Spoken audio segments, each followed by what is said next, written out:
Assalamualaikum warahmatullahi wabarakatuh. Halo people, balik lagi di channel YouTube Lydia Herani. Balik lagi bareng aku, tentunya Lydia Herani, mahasiswi KPI semester 4 di UNSMH Banten. Dan tentunya seperti biasa, aku akan melaporkan pembelajaran atas mata kuliah penulisan berita dan artikel. Jadi simak videonya sampai habis ya.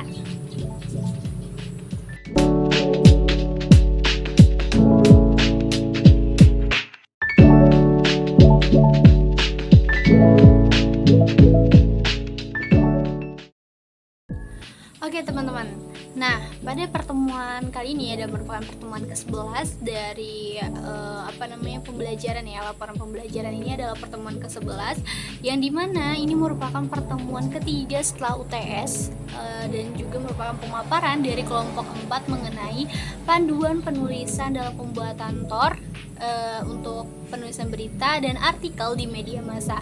Jadi teman-teman harus simak videonya karena ini mencakup bahasan bagaimana sih gitu ya bisa membuat TOR dengan benar gitu ya. Kemudian ada definisi dari TOR sendiri gitu ya.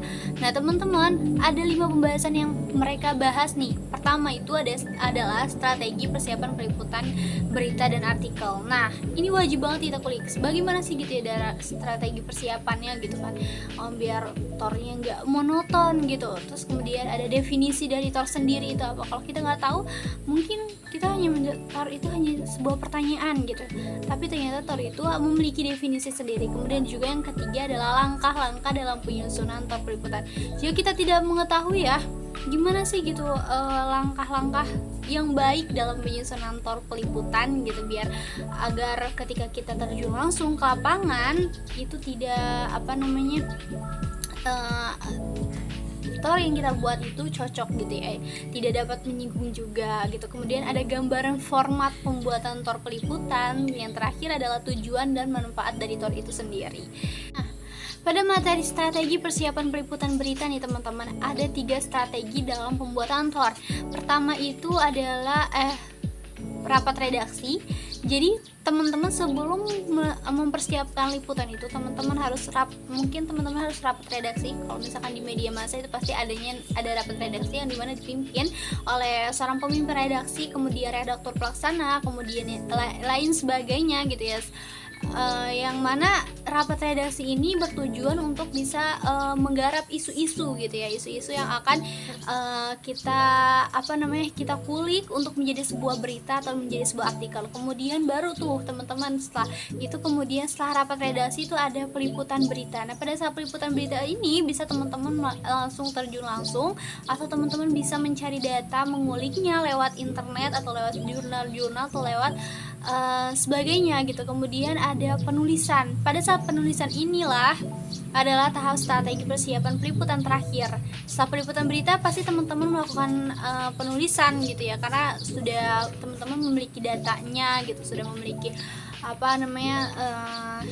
pokoknya data-data yang memang sudah siap nih untuk ditulis gitu. Nah tadi teman-teman, setelah strategi, teman-teman harus wajib tahu apa sih gitu ya definisi dari TOR itu sendiri. TOR itu sendiri kalau kita tahu ya cuma TOR itu mungkin sebuah pertanyaan, atau mungkin kita nggak akan tahu kalau kita nggak kulik nih apa nih gitu ya definisi dari TOR itu sendiri. Jadi definisi TOR itu merupakan sebuah deskripsi umum yang mengatur hal-hal pokok yang dapat dijadikan pedoman dalam bekerja. Jadi TOR itu adalah deskripsi umum teman-teman, yang dimana hasilnya itu isinya mengatur hal-hal pokok yang dapat dijadikan pedoman dalam bekerja. Istilahnya seperti kayak panduan gitu ya teman-teman. Kayak kalau kita misalkan belum mengulik nih, ada nih panduannya dimana TOR ini sebagai panduannya gitu. Berikutnya adalah materi tentang langkah-langkah penyusunan TOR.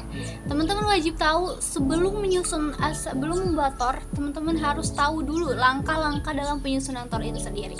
Ada pertama itu penentuan topik. Jadi teman-teman, penentuan topik itu penting. Misalkan kita ada isu tentang UKT. Nah itu merupakan topik UKT, dimana itu topik kita yang akan kita tentukan. Kemudian kita identifikasi terlebih dahulu nih masalahnya gitu ya. Nah identifikasi masalah ini kita apa nih gitu ya, UKT ini masalahnya ada apa gitu, misalkan UKT-nya melonjak. Nah itu merupakan identifikasi masalah. Kemudian angle, sudut pandangnya, berarti kita ambil sudut pandang mahasiswa menjerit ketika ketika UKT itu melonjak. Kemudian saat itu kita tentukan narasumber. Nah narasumbernya ya, kalau misalkan kita angle-nya sudut pandang spesifiknya pada mahasiswa, yang pastinya narasumbernya merupakan mahasiswa itu sendiri, mahasiswa yang dimana UKT-nya tinggi gitu ya.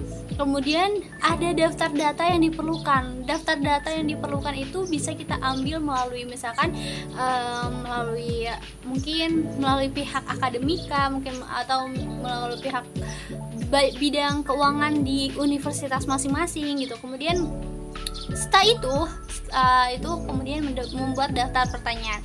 Nah membuat daftar pertanyaan ini perlu teman-teman, karena dalam sebuah TOR itu membuat daftar pertanyaan sebagai sebuah acuan, dimana ketika kita mewawancarai kita nggak agak bingung gitu, nggak agak melongo. Kalau misalkan kita sedang bertemu dengan narasumber, kita tahu arahnya mau dibawa kemana. Kita mau tahu arahnya mau dibawa kemana nih dari pertanyaan tersebut. Kemudian ada observasi itu merupakan pengamatan ya teman-teman, pengamatan kita mengenai bagaimana UKT di universitas kita masing-masing. Kemudian membuat daftar dokumentasi yang dibutuhkan. Kemudian ada alur atau konsep liputannya, alurnya ini bagaimana. Kemudian menentukan deadline. Nah menentukan deadline itu misalkan kita akan meng-up berita ini pada saat hari Kamis, sedangkan kita sudah kita merencanakan ini di hari Senin gitu. Kemudian selanjutnya adalah gambaran format dalam pembuatan TOR. Itu bisa teman-teman lihat dari searching di internet gitu, di Google itu sudah banyak gambarannya ya. Kemudian setelah itu adalah tujuan dan manfaat pembuatan TOR. Tujuannya ini ialah mengarahkan fokus peliputan. Jadi biar kita tuh fokus pada inti, dimana misalkan kita mau mengambil masalah tentang UKT ini gitu ya, berarti intinya ya UKT gitu, nggak kemana-mana, nggak ke fasilitas kampus atau sebagainya gitu, karena kita mau mengarahkan fokus kita pada UKT yang melonjak ini. Kemudian memberikan panduan dan struktur. Setelahnya menetapkan tanggung jawab. Itu menetapkan tanggung jawab pada diri kita ya. Kalau misalkan kita sedang membuat TOR itu menetapkan tanggung jawab pada diri kita sendiri. Kemudian ada meningkatkan kualitas berita. Kemudian menghindari kesalahan dan kontroversi, meningkatkan efisiensi produktivitas, kemudian memfasilitasi evaluasi kerja.